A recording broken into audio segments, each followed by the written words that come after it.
In the fall of 1980, a cold wind blew through the ancient streets of Sofia, Bulgaria, carrying with it the breath of untold mysterious stories. In a simple room, Baba Vanga, the woman with incredible prophetic abilities, sat quietly by an old wooden table. She was not a doctor or a scientist, yet people called her the Nostradamus of the Balkans. The faint light from the oil lamp illuminated her face, casting the sharp features of her face like shadows of the past, as if she didn't belong to this world. She had predicted events that were almost unbelievable, but there was one thing even she had never dared to face directly: death, the soul, and what happens after the body is no more. The door creaked open and a man stepped inside. Dr. Richard Miller, the famous American psychologist. He had heard of Baba Vanga through strange stories, but he did not believe in what she predicted. He believed all supernatural phenomena were mere coincidences or products of human imagination. However, today he came here with a clear purpose: to test the mysterious words she had spoken, to prove that they had no scientific foundation. Baba Vanga looked up, her gaze sharp, as if she had known Dr. Miller long before he entered the room. "You want to know the truth about death and the soul, don't you?" she asked, her voice low, like a warning. Dr. Miller flinched, but he still tried to maintain his stance. "I just want to understand. Can you explain these things to me?" Dr. Miller replied. But as soon as the words left his mouth, he realized something strange. The air in the room seemed to freeze. A strange feeling enveloped him, making it impossible for him to understand what was happening. Baba Vanga gently spoke, her eyes locked deep into Dr. Miller's, as if piercing the very core of his soul. "The soul does not die. It only transforms." These words rang out, soft yet powerful, causing Dr. Miller to shudder. He felt a strange truth, as if she wasn't saying this just to persuade him, but because she had seen something he could not understand. Dr. Miller struggled to control his emotions and asked again, his voice firm, "So, what do you say the soul is? A form of information, or just an illusion of the human mind?" Baba Vanga smiled, and in that moment, the light in the room seemed to dim. Time itself seemingly paused. She said, "The soul is eternal information, indestructible. It exists in space and time, and can return in other bodies." Her voice rang coldly, like an inescapable prophecy. At that moment, Dr. Miller felt a strange fear touch deep within his heart. Baba Vanga's words were not just the musings of an old woman with predictions. It felt like a whisper from death itself. The atmosphere in the room grew heavier than ever, as if an invisible force was surrounding Dr. Miller and Baba Vanga, trapping them in a conversation that neither could escape. Dr. Miller stared into Baba Vanga's deep, penetrating eyes, feeling as if he were facing a secret humanity had never known. "You say the soul doesn't die, but how can you be so sure about that?" Dr. Miller asked, his voice betraying his skepticism. Though he tried to maintain his doubts, her gaze made him feel as though a part of him was being pulled into a world he didn't understand. Baba Vanga did not respond immediately. She sat still, as though contemplating her words. When she spoke again, her voice resonated, warm and soft like a whisper from the past. "The soul is a form of information." She began explaining, her hands gently tracing curves in the air, as if she were painting a picture. Dr. Miller couldn't see. When a body dies, this information doesn't vanish. It simply transforms. It becomes a form of energy, existing forever in this universe. Baba Vanga continued, her eyes fixed intensely on Dr. Miller, as if she wanted to see into every corner of his mind. "The soul can return in other forms. It can influence this world, change events, as long as it has a purpose. Dr. Miller felt a cold shiver run down his spine, even though he still wanted to dismiss her words, but his heart began to race.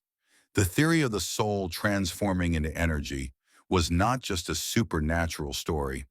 Everything she said seemed to carry a strange logic, an elusive connection between death, the soul, and the universe. So you're suggesting that the soul can change history? Dr. Miller couldn't hold back, asking cautiously, is it possible that some souls have come back and altered the destiny of humanity? His question hung in the air, making the atmosphere in the room thick with tension. Baba Vanga smiled, a soft smile, full of hidden meaning. Every soul has a mission, and not all of them return in easily recognizable forms. Some souls hide, living in other bodies, unaware of who they truly are, she said, her eyes narrowing, as if she knew something Dr. Miller wasn't yet ready to accept. Dr. Miller, though wanting to deny it, felt a strange sensation rise within him. He wanted to laugh at her, to point out the absurdity of her predictions, but there was something in her eyes that made him unable to do so. The soul is not something abstract. It's a continuation of what we cannot see, but we can feel. At this point, Dr. Miller could no longer hold on to his reasoning. All the scientific theories he had believed in for so long suddenly seemed dim, and a small part of him began to wonder, could she be right? The small room grew eerily quiet. Dr. Miller sat still, his hand still gripping the pen, but his mind was spinning with what he had just heard. Baba Vanga's words were unlike any scientific theory he had ever studied, and certainly not something he could easily accept. He stared at her. The wrinkles on Baba Vanga's face seemed to deepen as she smiled faintly, as if she already knew his question was coming. You can't say that the soul can transform like a form of energy, Dr. Miller said, his voice somewhat cold, trying to keep his composure. Death is the end of everything. Studies of the brain have shown that consciousness is a product of biological processes. When the body dies, the brain ceases to function, and therefore, consciousness ends. Baba Vanga did not immediately refute him. She simply looked at Dr. Miller, her eyes shining as if searching for something in his words. So if your theory is correct, how do you explain the phenomena that science cannot explain? Her voice remained calm, unwavering. The dead leaving behind strange traces, the memories of others reliving in unborn children, or souls that refuse to leave the places they once inhabited. She continued, a cold, sharp question like a knife's edge. Dr. Miller felt a strange confusion stir within him. He had read countless studies, delved into psychology and neuroscience, but he had never faced questions like these. Her theories were not only in opposition to science, but they also made him feel like something was missing in the way he had always viewed the world. Those phenomena could be a result of misinterpretations by the human mind, he continued, trying to defend his position. The theory of the existence of the soul cannot be verified by any scientific method. Baba Vanga looked at him, her smile deepening, and once again her gaze seemed to pierce into his very soul. Perhaps you're right, Dr. Miller, but have you ever wondered, is there something that we're not ready to understand? Something we're not capable of accepting? That was a question she didn't need to answer. To Dr. Miller, that question hung in the air, and he could no longer deny the truth that even the brilliant scientific knowledge he had pursued could not explain everything that was happening in this room. The following days after his meeting with Baba Vanga were marked by an uneasy stillness for Dr. Miller. His thoughts were consumed by the conversation, and the more he reflected on Baba Vanga's words, the more unsettled he felt. The certainty with which she spoke haunted him, especially the part about the soul being a form of information, an energy that never truly dies. Dr. Miller's rational mind tried to reject her theories, but there were moments when his belief in science faltered, like a crack in the foundation of his once strong convictions. It all started with a phone call. One evening, just as the sky outside had turned a deep shade of twilight, the phone rang. Dr. Miller picked up the receiver, expecting to hear the usual voice on the other end, but instead he heard nothing but a faint, static hum. It was as if the line were empty. Then out of the silence a voice spoke. It was low and distorted, but the words were clear. "It is not over. You must see." A chill ran down his spine. The voice, though garbled, was unmistakable.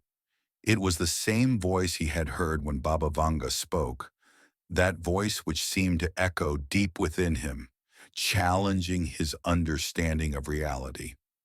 The next morning, Dr. Miller dismissed the incident as a product of his mind, overactive with thoughts of Baba Vanga's revelations.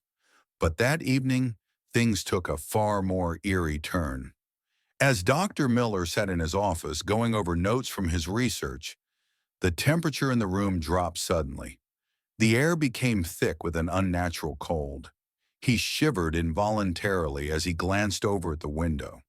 The blinds were moving, though there was no breeze. He rose to check the window, but before he could reach it, he stopped. A shadow passed across the wall, tall and unmistakable, as if someone had just walked by. His heart raced. He turned, but the room was empty. Nothing seemed amiss. The following day, Dr. Miller met with colleagues at a conference, trying to shake off the unsettling events. But the incidents kept occurring, strange dreams in which he could hear distant whispers, lights flickering when no one was near, and an overwhelming feeling of being watched. It was as if the boundaries between the physical world and something else were starting to blur. One night, in a particularly vivid dream, Dr. Miller saw a figure standing before him. It was a man, familiar but undefined, who spoke in a voice that seemed to come from everywhere. "You are closer than you think, Doctor Miller. You are on the verge of understanding." Dr. Miller awoke with a start, his body drenched in sweat, and for the first time, he wasn't sure what was real and what was a figment of his imagination. Dr. Miller couldn't escape the growing sense of unease that had settled over him. The strange occurrences surrounding him were intensifying, and despite his best efforts to rationalize them, he could no longer dismiss the possibility that something far beyond his comprehension was at play. He found himself, almost against his will, thinking about Baba Vanga's words, the soul, energy, and transformation. The following week, Dr. Miller returned to Sofia, seeking answers he wasn't sure he was ready to find. His meeting with Baba Vanga had rattled him more than he cared to admit, and he now found himself drawn to her, despite the rational side of him warning him against it. When he arrived at her modest home, Baba Vanga was waiting for him, her gaze as piercing as ever. She did not speak at first, only motioned for him to sit down across from her. There was something different in the air today, an unspoken tension that neither of them had addressed yet, but both were acutely aware of. Without waiting for Dr. Miller to ask, Baba Vanga began. "You want to know what happens after death, don't you?" she asked softly, her voice calm, yet carrying the weight of centuries of knowledge. Dr. Miller hesitated before responding, but eventually nodded. "Yes, I can't deny it any longer. Your words, they've stayed with me, and I can't shake the feeling that they're true." His voice was low, betraying the internal struggle he was facing. "You said the soul doesn't die. You said it transforms, but what does that mean? How can something like consciousness, something that has no physical form, just continue. Baba Vanga's smile was faint but knowing. The soul is not bound by the rules of the physical world. It doesn't end when the body dies. She paused, letting her words hang in the air for a moment before continuing. It travels across space, across time. It moves through dimensions that we cannot perceive, carrying the essence of what it was and what it will be. Dr. Miller stared at her, trying to process what she had just said. Are you saying that the soul can travel through time? That it can move across different periods in history? His voice was tinged with disbelief, but there was a flicker of curiosity, a thread of hope that perhaps there was something to this that he hadn't considered before. Baba Vanga nodded slowly, her eyes locked on his, as though she could see the thoughts swirling inside his mind. Yes, that's exactly what I'm saying. The soul is a part of the universe's flow. It doesn't just live in one moment or one body. It can interact with the past, shape the future, influence things without ever being seen. Dr. Miller leaned forward, his skepticism still evident but overshadowed by his growing intrigue. So you're saying that the souls of the dead could be influencing the events of our world, guiding or even changing the course of history? Baba Vanga's expression grew even more serious. Yes, souls are not limited by time, but are part of a larger plan, a cycle of life and death. They are not bound by the linear constraints you see in the physical world. They exist in a continuous loop, returning, shaping, and sometimes influencing the lives of those who come after them. She leaned closer, her voice almost a whisper now, as though sharing a secret that could alter the very fabric of Dr. Miller's understanding. Some souls have a purpose. They are chosen, and they return to influence the future. They come back to help humanity evolve, to make changes that the world may never know about, but that are crucial to its survival. Dr. Miller's mind was racing, struggling to grasp the magnitude of what Baba Vanga was suggesting. Could it be true? Was there something more to this existence, to the soul, than he had ever been willing to consider? Could souls really transcend the boundaries of time, moving through different eras, influencing the events that shape humanity's destiny? Baba Vanga sat back in her chair, a solemn look in her eyes. You see, Dr. Miller, the soul is not just a fragment of life, it is part of the universe itself. And when it leaves the body, it does not disappear. It continues its journey, shaping the world in ways we may never fully understand. And sometimes, it takes human form again to fulfill its mission. For the first time, Dr. Miller felt the weight of her words, the reality of what she was suggesting sinking in. This was no longer just a conversation about life and death. It was about the very fabric of existence. Dr. Miller sat in stunned silence, his mind swirling with the revelations Baba Vanga had just shared. The idea that souls could transcend time and space, influencing the course of history, was something he could barely comprehend.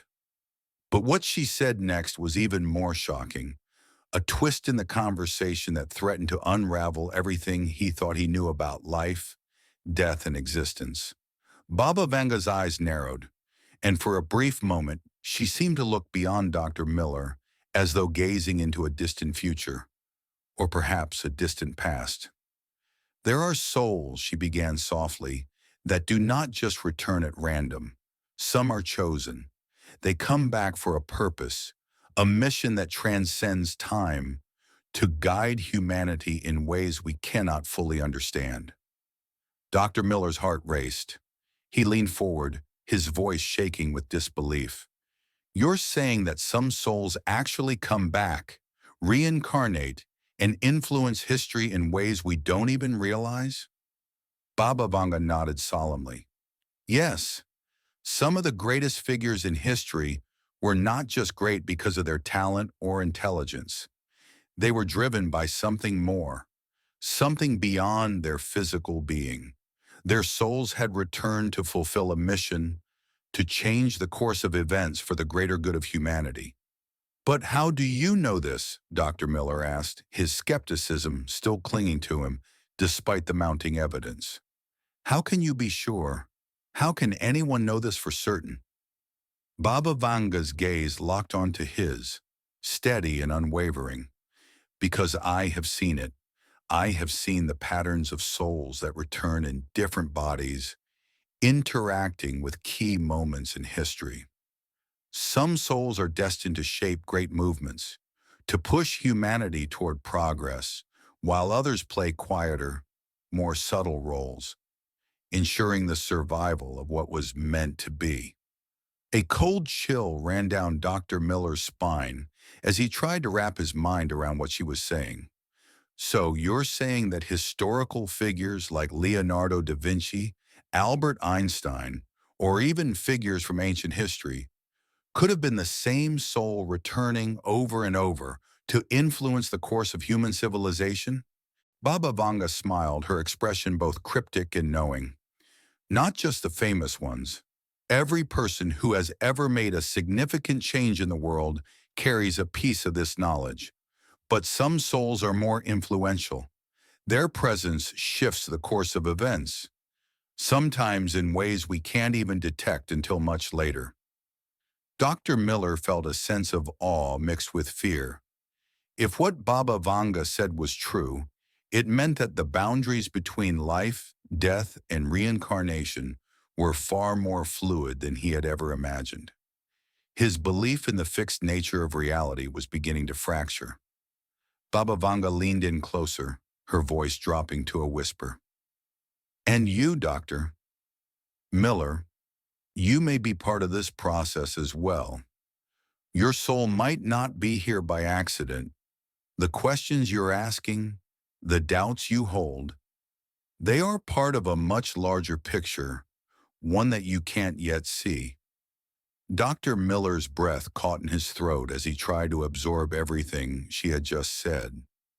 Was it possible that he was not just a scientist, a man of reason and logic, but part of something much greater, something beyond his understanding? For the first time, he wasn't sure what to believe.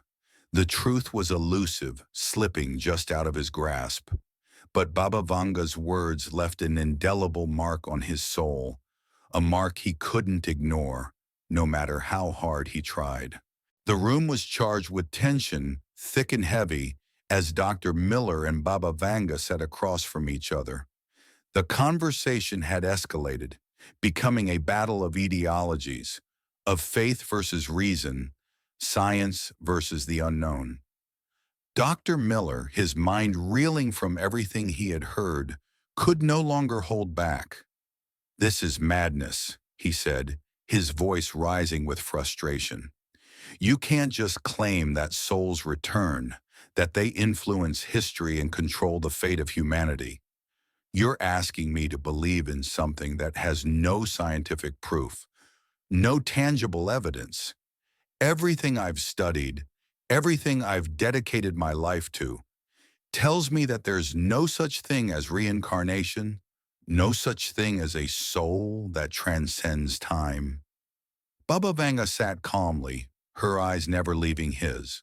There was no anger in her expression, no trace of irritation, just a quiet understanding, as if she knew how this conversation would unfold from the very beginning. "You're not the first to question this, Dr. Miller, and you won't be the last." Her voice was gentle but firm, a stark contrast to the intensity in his. But sometimes the truth is not something that can be proven with instruments or equations. The truth is felt, experienced. It's something you will come to understand when you open your mind to what you cannot see with your eyes. Dr. Miller's pulse quickened.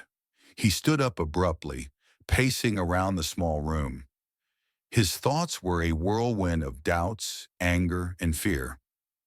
You're asking me to give up everything I know, everything I've built my career on. How do you expect me to just accept something so irrational? The silence that followed was deafening. Baba Vanga's gaze softened as she looked at him, as if seeing something that he was not yet able to. Finally she spoke, her voice low and measured, as if choosing her words carefully. You don't have to accept it all at once, Doctor Miller. You will come to see. The answers will come in time, but you must be open to them, even if they defy everything you've ever known. Not all truth can be explained by science, and not all realities are bound by the laws of physics. Her words hung in the air, lingering between them. For a moment, Dr. Miller felt a strange calmness settle over him, though he couldn't explain it. Was it possible that everything he had believed was only a fraction of the truth? The thought shook him to his core. Dr. Miller looked at her, his expression a mix of frustration and wonder. And what if I'm wrong? What if you're right? The question slipped from his lips before he could stop it, and Baba Vanga's smile was both gentle and knowing. Then you will understand. But Dr. Miller, it's not about being right or wrong. It's about seeing the truth that lies beyond what we can grasp with our minds. As he stood there staring into Baba Vanga's eyes, he knew that this conversation had changed something deep inside him. Whether or not he believed her was irrelevant. He was no longer the same man who had walked into this room. The debate ended, but the questions remained. The answers were not clear, and Dr. Miller found himself torn between his scientific knowledge and the unsettling truths Baba Vanga had revealed. There was no resolution, no neat conclusion, just a feeling, an inkling, that there was something far greater than he could ever comprehend.